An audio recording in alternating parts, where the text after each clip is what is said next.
memantapkan imannya. Ada istilah masuk telinga kanan, keluar telinga kiri. Biasanya istilah ini ditujukan kepada anak-anak siswa di SD, di SMP atau di SMA yang tidak paham akan materi pelajaran yang telah disampaikan oleh bapak dan ibu guru. Sehingga keluar istilah masuk telinga kanan, keluar telinga kiri. Tetapi boleh jadi istilah ini bukan hanya tertuju kepada anak-anak siswa, tapi boleh jadi juga kena pada diri kita sendiri.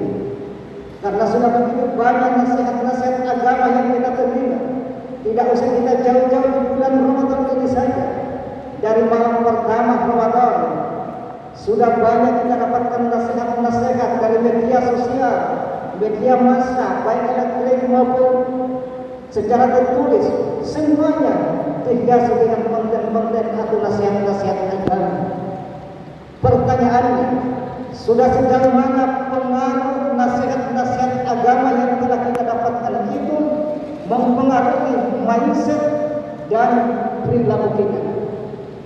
Karena kalau tidak ada pengaruhnya, boleh jadi kita masuk kategori masuk telinga kanan, keluar telinga kiri. Cuma hal ini sejalan dengan kisah yang pernah terjadi di zaman Rasulullah SAW. Ketika Sayyidina Abu Bakar As-Siddiq bertemu dengan sahabat Hamzah Al-Usaid, Sayyidina Abu Bakar bertanya, "Kaifa haluk ya Hamzah? Apa kabar wahai Hamzah?" Kemudian secara tegas Hamzah mengatakan, "Hamzah munafik." Sayyidina Abu Bakar hampir mendengar perkataan Hamzah, karena di pikirannya Abu Bakar As-Siddiq, Hamzah ini adalah salah satu sahabat yang begitu dekat dan cinta kepada Rasulullah SAW. Tetapi kenapa saat ini beliau mengatakan Hamzah munafik? Karena kata-kata nifaq atau munafik itu adalah sesuatu yang sudah jauh dari prinsip Islam. Kemudian Sayyidina Abu Bakar bertanya, "Apa maksud pernyataan itu wahai Hamzah, bahwa engkau munafik?" Kemudian Hamzah menjelaskan, "Wahai Abu Bakar As-Siddiq, kita ini sangat dekat dengan Rasulullah SAW.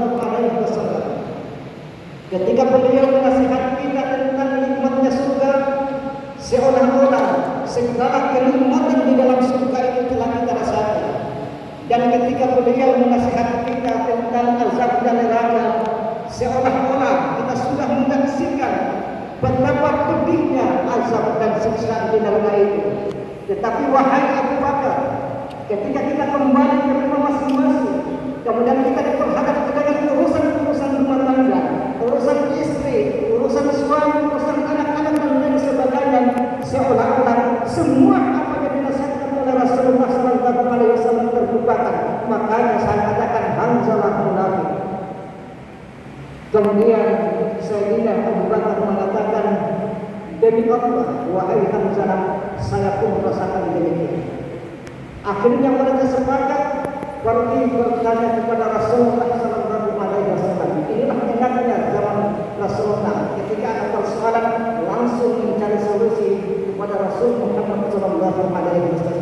Jemaah tahu rahimahumullah, ketika mereka berdua, Sayyidina Abu Bakar dan Hamzah Al-Usaid, menemui Rasul Muhammad SAW, dan mereka menyampaikan persoalan yang mereka diskusikan, maka Rasul Muhammad SAW menjelaskan, "Wahai Hamzah,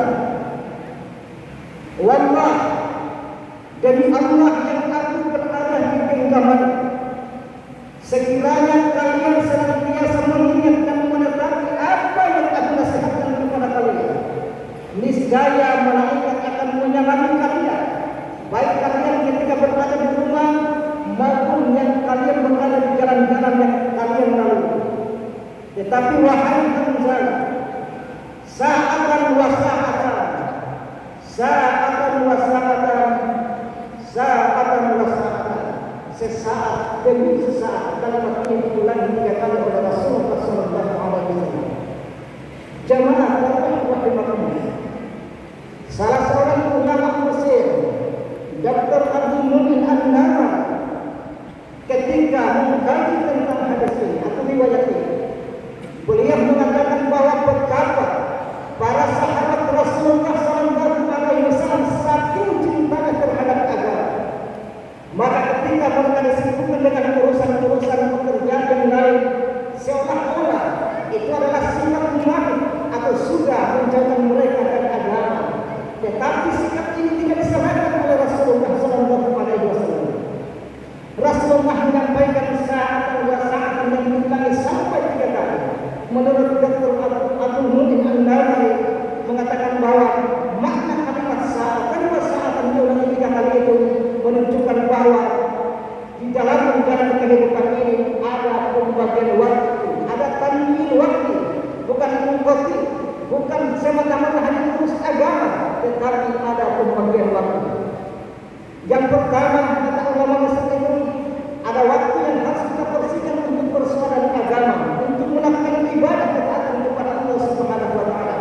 Kemudian harus ada waktu yang kita bersihkan untuk istirahat, melepas penat, dan ada waktu-waktu yang kita persiapkan untuk mencari nafkah atau melakukan aktivitas sosial kita yang lainnya. Inilah makna kalimat sa'atan wa sa'atan, sa'atan wa sa'atan, sa'atan wa sa'atan. Jamaah rahimahumullah. Oleh karena itu, sebagai kata kunci dari ceramah yang singkat ini, kita berharap mudah-mudahan kita mendapatkan pelajaran dari kisah ini, agar kita di dalam menjalani kehidupan ini ada porsi waktu yang kita siapkan untuk ibadah.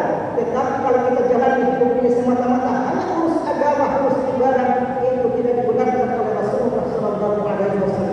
Kemudian ada porsi waktu yang kita siapkan untuk istirahat, tetapi tidak benar pula kalau kita jalani hidup ini hanya kita tidur-tidur saja, tidak bekerja dan tidak melakukan ketaatan kepada Allah Subhanahu wa taala.